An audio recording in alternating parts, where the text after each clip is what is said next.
살다 보면 사람과 사람이 지내는데 무엇이 가장 중요한가 하는 고민을 하게 됩니다.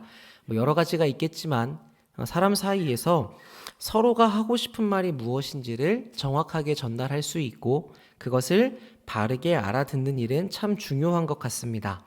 말이 잘 통하면 우리는 그 사람과의 대화에서 기쁨을 느끼고 그렇지 않으면 힘들어 하게 되죠. 자, 그런데 이것은 사람뿐만이 아니라 하나님과 우리 사이에서도 마찬가지입니다. 우리가 하나님과 잘 소통하지 못하고 서로 자기 이야기만 하고 있다면 그것만큼 답답한 게 없겠죠. 반면에 하나님께서 하시는 말씀을 우리가 제대로 알아듣는다면, 그리고 우리가 하나님께 올바르게 반응할 수 있다면 그때 우리의 마음은 참 기쁠 것입니다. 느헤미야 8장은 전반부의 말씀은 저희가 주일날 보았고, 그래서 오늘 후반부의 말씀을 가져왔는데, 이 8장 전체는 이스라엘 백성들이 크게 기뻐했다는 말이 2번 등장을 합니다. 첫 번째 기뻐한 이유는 하나님의 말씀을 밝히 알았기 때문이라고 하죠. 본문 바로 앞에 12절에 기록되어 있습니다.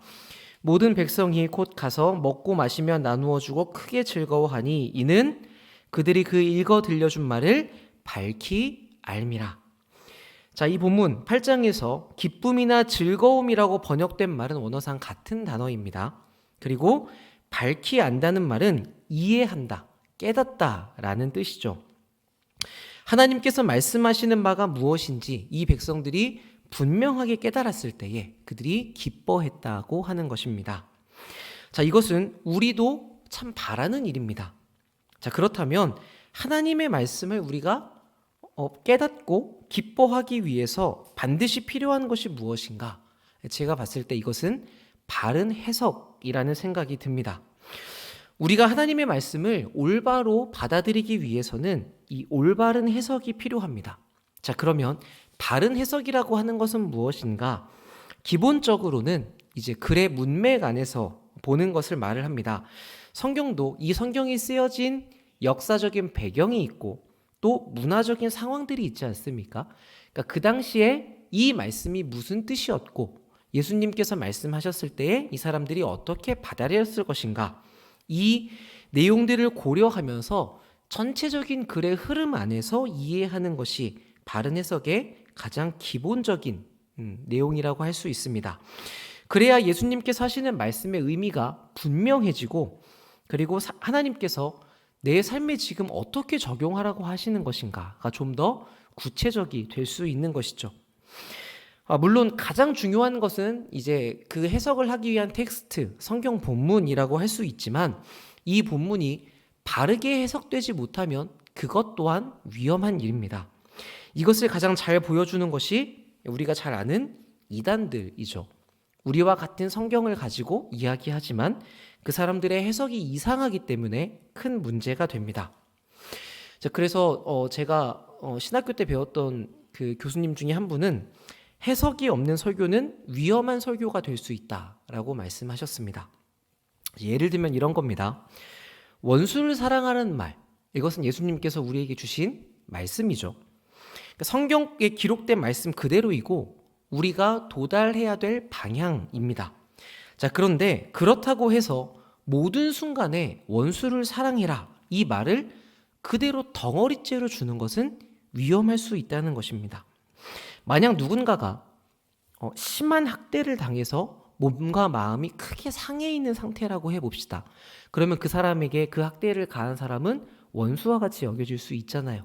그러면 우리가 배운 바로는 원수를 사랑하는 것이 맞지만 그렇지만 그 상황에 있는 사람에게 거기에서 원수를 사랑하라고 말하는 것은 그것만큼 더 큰 상처를 주는 이야기는 없을 겁니다.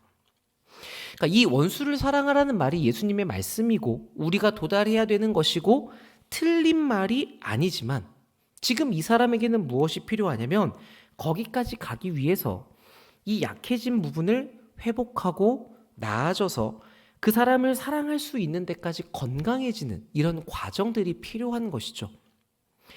근데 이런 것들을 고려하지 않고 그냥 이 말씀이 맞으니까 너는 그래도 그렇게 해야 돼. 이렇게 이야기를 하다 보면 이 사람이 큰 상처를 입을 수 있는 것이죠. 제가 만났던 분들 중에 기독교에 대해서 어떤 큰 상처나 반감을 가지고 계시는 분들 중에는 이런 이야기들을 들으신 경우들이 더러 있었던 것을 봅니다. 자, 우리가 왜 바른 해석이 중요하냐면 사실 잘 보시면 예수님께서 이 땅에 살면서 공생애 동안 가르치셨던 사역이 바로 이런 바른 해석을 주시는 일이었기 때문입니다. 율법의 핵심은 하나님 사랑과 이웃 사랑입니다. 그렇다고 해서 예수님께서 모든 상황에서 그러니까 하나님 사랑하고 이웃 사랑해라 이렇게만 말씀하시지 않으셨죠. 그걸 가지고 이 이스라엘 백성들이 잘못 알아듣고 씨름하고 있으니까 그 백성들을 친히 찾아가셔서 인간으로 오셔서 너희가 하나님의 말씀을 지금 오해하고 있다. 하나님께서 너희에게 요구하시는 것은 그런 것들이 아니다. 너희가 이 계명을 그렇게 살려고 하지만 하나님께서 이 계명을 통해 요구하시는 것은 이러한 삶이다 라고 우리가 하나님의 말씀을 바르게 이해할 수 있도록 해석해 주셨습니다. 그러면서 예수님은 우리를 구해 주시고 회복시키시고 또 성장하게 하셔서 그 말씀을 행할 수 있는 데까지 자라도록 그렇게 이끌어 가시죠. 그런데도 우리는 이 예수님의 사역을 오해해서 또는 이해하지 못해서 다시 예전처럼 어떤 바리새인들과 같이 상대방에 대한 깊은 이해나 관심이나 사랑이 없이 예수님께서 이렇게 말씀하셨으니까 그래도 원수를 사랑해야 된다. 이렇게 말만을 던질 때가 있는 것이죠. 근데 제가 생각해 보니까 그게 우리들의 잘못이라고 말하기는 좀 어려울 수 있겠더라고요. 왜냐하면 나도 잘 몰라서 그렇게 얘기하는 것일 수 있기 때문입니다. 그런 상황에 어떻게 해야 되는지 우리가 잘 배웠고 잘 알고 있으면 그 상황에서 우리가 좋은 해석을 그 사람에게 전달해 줄 수 있겠죠. 그런데 우리도 고민해 봤는데 우리도 마땅히 거기에 바른 해석을 얻지 못한 경우에 그때 우리는 우리가 생각한 대로 그 사람에게 말할 수 있는 것이죠. 그러니까 돌아보면 여러분의 삶에서도 그렇게 막막한 경우들이 있었지 않습니까? 내가 지금 이 상황에서 어떻게 해야 되는지, 하나님이 주신 말씀을 내 삶에 어떻게 적용해야 되는지, 이렇게 하는 게 덕을 세우는 건지, 저렇게 하는 게 맞는 것인지 고민하는 경우들이 많이 있는데 그때 도대체 구해보아도 얻을 수 있는 것이 없고 잘 모르겠으니 거기서 고민하고 어려워하다가 자기식으로 말씀을 적용하게 되는 경우들이 쌓이는 것이죠. 그러니까 다른 사람에게도 내가 받은 것처럼 그렇게 이해를 하게 되는 겁니다. 그러니까 이 상황이 무엇을 말해줍니까? 우리가 하나님의 말씀을 올바로 이해하지 못하면 우리도 힘들어지고 우리 옆에 그 답을 구하는 사람들도 같이 힘들어질 수 있다는 것을 보여주죠. 따라서 우리는 성경이 이렇게 쓰여 있다. 어떤 문자만을 가지고 그러니까 이래야 된다 라고 내밀 것이 아니라 이 말씀을 왜 주셨는지 하나님이 주신 그 말씀에 담긴 내용을 아는 것 그리고 그 말씀을 주신 하나님의 마음을 바르게 해석하기 위해 애쓸 필요가 있습니다. 그렇지 않으면 나는 성경의 말씀대로 산다고 생각할지 몰라도 사실 하나님이 보실 때에는 나는 그래서 그 말을 준 게 아닌데 라고 오해되는 안 맞는 부분이 있을 수 있는 것이죠. 그리고 여러분 이 부분을 조금만 더 심각하게 이야기해 본다면 우리가 어떤 영역에서 성경의 바른 해석을 갖지 못한다면 그 영역에서는 우리도 이단적인 그러니까 하나님의 가르침에 위배되는 행동을 할 수 있다라는 말도 됩니다. 자, 그래서 우리가 성경 말씀을 바르게 해석하는 것, 바른 해석을 아는 것이 참 중요한데 그런데 성도님들께서 말씀을 그렇게 막 연구하기란 참 어려운 일이지 않습니까? 그래서 여러분들이 그 바른 해석에 대한 영역을 저희 설교자들에게 위임하시는 것이죠. 그래서 저희가 열심히 연구를 해서 그 말씀을 드리는 것인데 그런데 성경은 그렇게 위임했다라는 것으로 끝난다고 이야기하지 않습니다. 느헤미야 8장에서 우리는 하나님의 말씀이 학자 에스라 또 말씀을 아는 제사장 같은 말씀을 연구하는 계층으로부터 온 백성에게로 주어지고 있는 그림을 보게 되죠.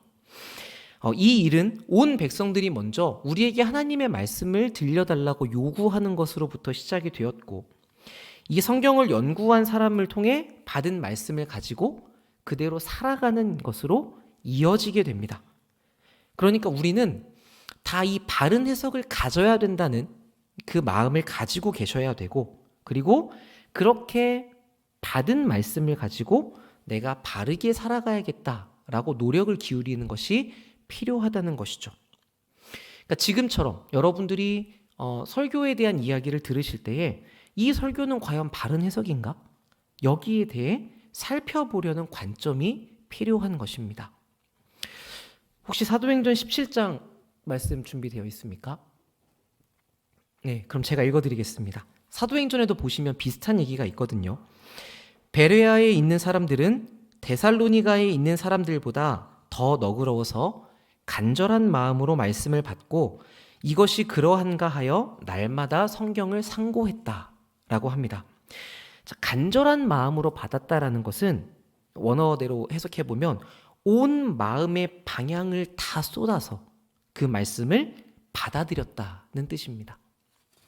그리고 이 받은 것이 정말 그러한가? 날마다 성경을 상고했다라고 하는데, 여기서 이 상고했다라는 말의 뜻은 시험한다, 재판한다.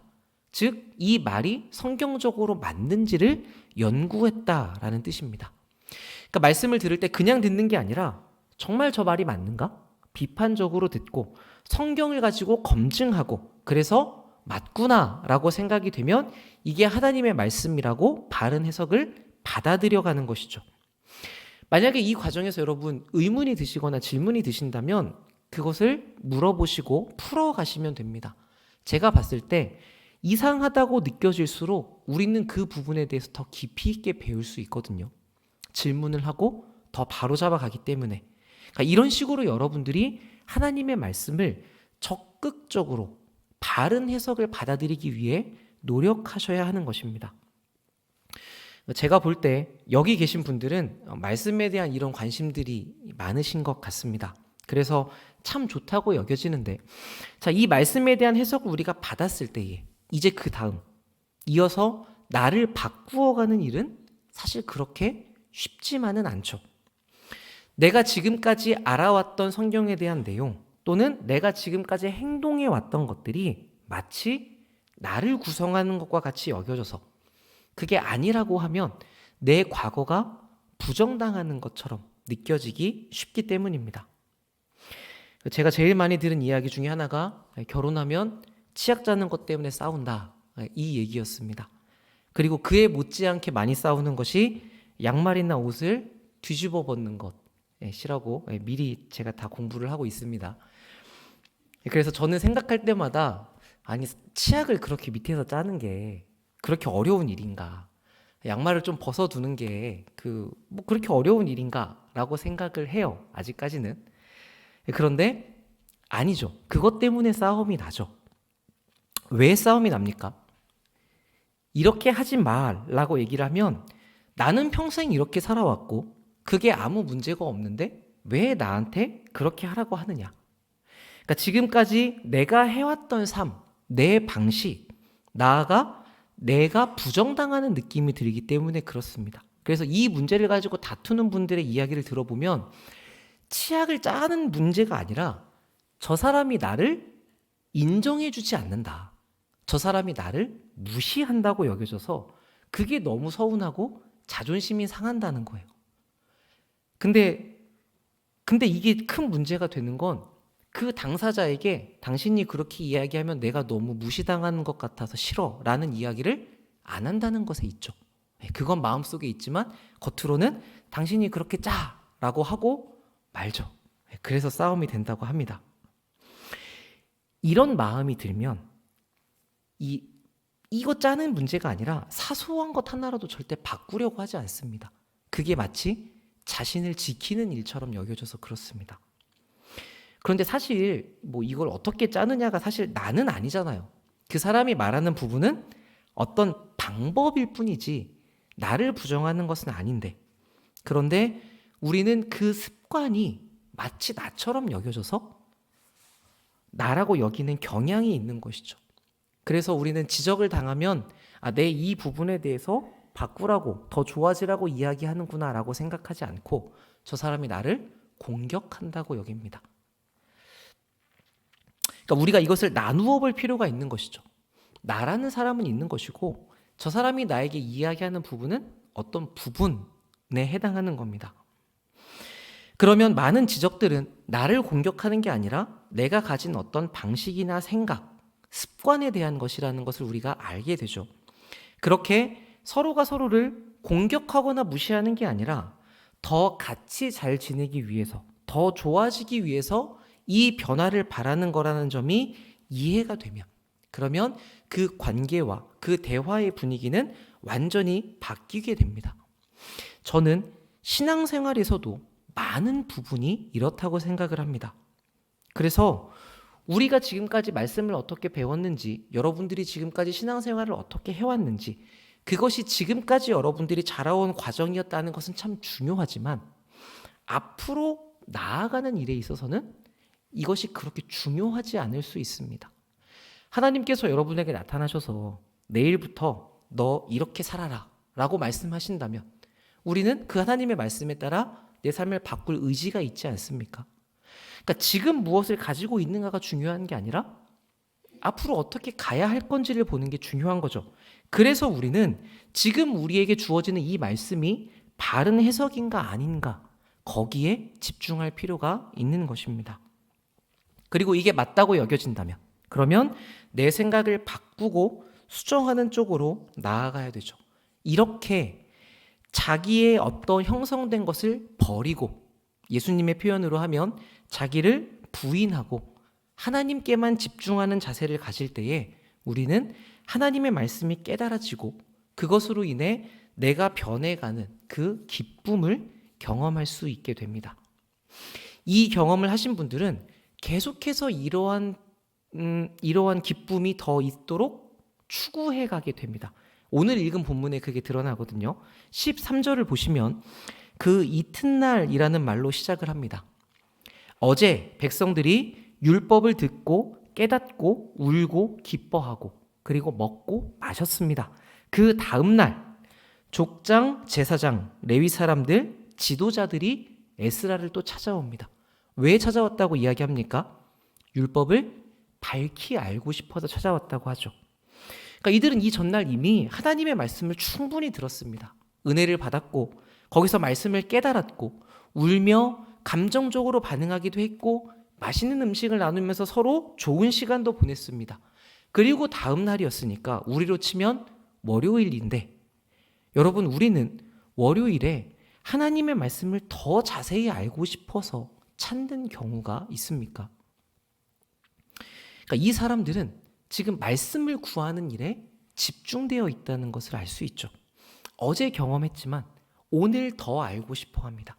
그래서 매일매일 더 하나님을 찾고 있죠. 아마도 이 지도자들은 하나님의 말씀을 듣고 보니까 우리가 모르는 부분도 많고 잘못했던 부분도 많아서 이렇게는 백성들을 제대로 지도할 수 없다고 생각했던 것 같습니다. 그래서 에스라를 찾아와서 그 일에 필요한 하나님의 법을 제대로 배우고자 했던 것이죠. 그러니까 참 모범적인 모습이라고 생각이 됩니다. 여러분 이 사람들이 진짜 하나님의 말씀을 잘 몰랐겠습니까? 이스라엘의 지도자들이었잖아요. 그러면 적어도 백성들보다는 더 많이 알고 있는 사람들이었을 텐데 그런데도 이들은 내가 지금보다 더 말씀을 잘 배워서 하나님의 백성들을 더 잘 섬기겠다는 마음을 가지고 있었던 것이죠. 그러니까 우리의 마음가짐은 어떠한지 여기서 더 생각해 볼 수 있게 되죠. 그렇게 이 사람들이 모여서 이제 말씀을 공부하는데 그 중에 초막절과 관련된 내용을 보게 됩니다. 그리고 보니 마침 곧 절기를 지켜야 되는 그 날짜가 맞아 떨어졌죠. 그래서 이 사람들은 말씀에 초막절 절기를 어떻게 지키라고 하는지를 면밀하게 연구합니다. 그래서 이스라엘 모든 사람들에게 산에서 정해져 있는 몇 종류의 나무들이 있어요. 그걸 가져다가 만들라고 하시는데 그렇게 초막을 짓고 거기서 지내는 것이라는 것을 알게 됩니다. 그래서 지도자들이 곧장 이스라엘 모든 곳에 이 소식을 전파하면서 이대로 말씀대로 따라하라고 했고, 그러니까 백성들이 나가서 다 그대로 행했다고 이야기를 하죠. 그러니까 진행에 더딤이 없습니다. 매우 빠르게 그 말씀대로 이루어지는 일들이 벌어지고 있죠. 그러니까 이 속도는 온 이스라엘 백성들이 자발적으로 하나님의 말씀을 순종하는 일에 집중되어 있었고, 지도자나 백성이나 다 거기에 한 마음이었다는 것을 보여줍니다. 그 결과를 성경은 17절과 같이 기록합니다. 우리 17절 같이 한번 읽어보겠습니다. 시작. 사로잡혔다가 돌아온 회중이 다 초막을 짓고 그 안에서 거하니 눈의 아들 여호수아 때로부터 그날까지 이스라엘 자손이 이같이 행한 일이 없었으므로 이에 크게 기뻐하며. 아멘. 이스라엘 백성들이 크게 기뻐한 두 번째 이유가 여기에 등장하고 있습니다. 말씀대로 순종했기 때문에 이들이 기뻐했다고 하죠. 그러니까 이렇게 느헤미야 8장은 하나님의 백성들이 누리는 기쁨은 먼저 하나님의 말씀을 깨닫는 것, 그리고 두 번째 그 말씀을 순종하는 것에 있다고 이야기하고 있습니다. 그러면서 하나님 때문에 얻는 기쁨이 무엇인지를 강조해서 보여주고 있죠. 이것을 두 장면, 주일과 초막절의 장면에 녹여내고 있습니다. 안식일은 여호와의 성일이기 때문에 너희가 기뻐하라고 그렇게 이야기를 했었죠. 자, 그런데 두 번째 초막절은 어떤 날입니까? 추수를 마치는 시기에 있는, 우리로 치면 추수감사절과 같은 절기인데, 이 초막절의 가장 큰 의미는 무엇이냐면 초막을 짓고 살았던 것을 기념하는 거잖아요. 출애굽 시대에 광야에서 이 장막을 치며 지냈던 40년 동안 하나님께서 그들에게 베푸셨던 은혜를 다시금 기억하는 일에 있었습니다. 그러니까 자기들의 역사에 새겨져 있는 하나님의 은혜를 기억하는 것이 바로 이 초막절의 의미이죠. 이 절기를 하나님께서 지키라고 하신 대로 바르게 따랐던 이스라엘 백성들은 그걸로 인해서 큰 기쁨을 얻었다고 말하고 있습니다. 저는 우리들이 지키는 주일과 또 우리들이 지키는 절기에도 이런 기쁨들이 있었으면 좋겠습니다.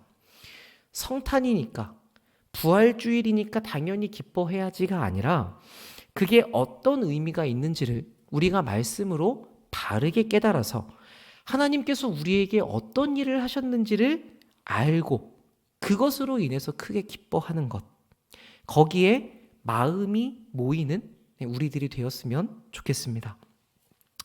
마침 저희는 모레에 성찬식이 있죠. 성찬식은 우리가 해마다 한두 번씩 꼭 하는 것인데, 성찬식을 왜 하는 것인지, 그 성찬이라는 시간을 통해서 하나님께서 우리에게 어떤 유익을 주시려고 만드셨고, 그래서 우리가 그것을 왜 귀하게 여기면서 지키고 있는지, 여기에 대해서 여러분들이 알고 계시는 말을 생각해 보시고 그 성찬을 하기 위해 자신을 돌아보시고 또 준비하시는 시간으로 선용이 되었으면 좋겠습니다. 자, 오늘 본문은 하나님으로 인해 큰 기쁨을 누렸던 이스라엘을 보여줍니다. 이것은 말씀을 바로 알아서 하나님이 누구이신지를 알게 된 사람들이 누리는, 우리의 잘못이나 어떤 부족함으로 인해 밀려날 수 없는 그 하나님의 은혜로 인한 기쁨이고, 그렇게 행하는 분이 내 하나님이시라는 관계에서 솟아나는 기쁨입니다. 그래서 이 기쁨은 그리스도인이 가지는 기본기가 됩니다. 우리의 약함도, 우리의 부족함도, 우리의 문제도 그 무엇도 우리 하나님보다 크지 않습니다. 그렇기 때문에 우리가 어떤 상황에서도 기뻐할 수 있는 것이죠.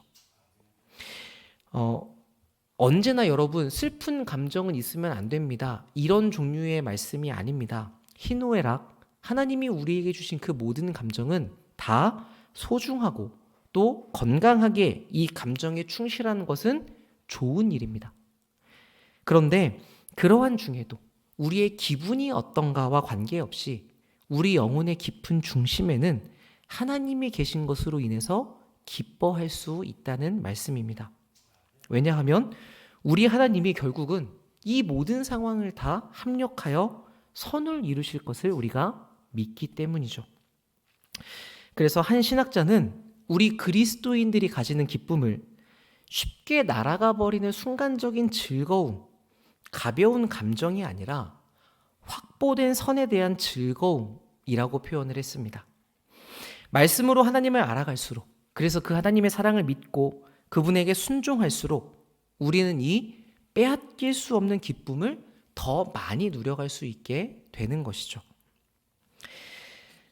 저도 사역을 하다 보면 좋을 때도 있지만 또 그렇지 않을 때도 있습니다. 그러면 이 내용을 꼭 생각해 보게 되는 것 같아요. 어쩔 때는 일이 잘 되는데 어쩔 때는 일이 잘 안 됩니다. 어쩔 때는 제가 컨디션이 좋아서 참 열정적으로 사역을 하지만 어쩔 때는 몸이 너무 안 좋은 경우도 있습니다. 그러면 사람의 기분과 어떤 사람의 경향이 날카로워지고 예민해지고 불평이 많아지게 됩니다. 그런데 그런 상황들, 그런 어떠함과 관계없이 내가 하나님으로 인해서 기뻐할 수 있는가? 이 부분을 짚어보게 되는 것 같습니다.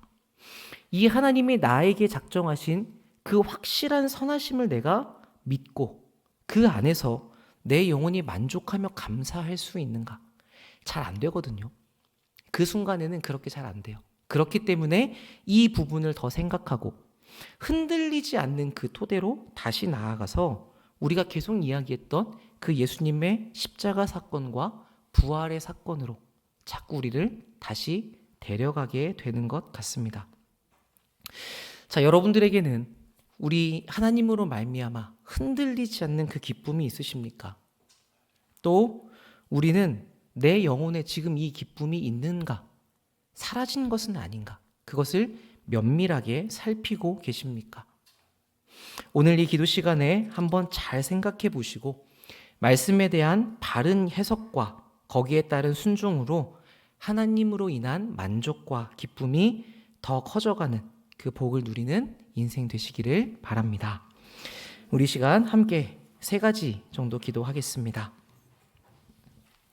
네, 먼저 우리 말씀을 가지고 자신을 위해 기도할 텐데 나에게는 하나님으로 인한 이 기쁨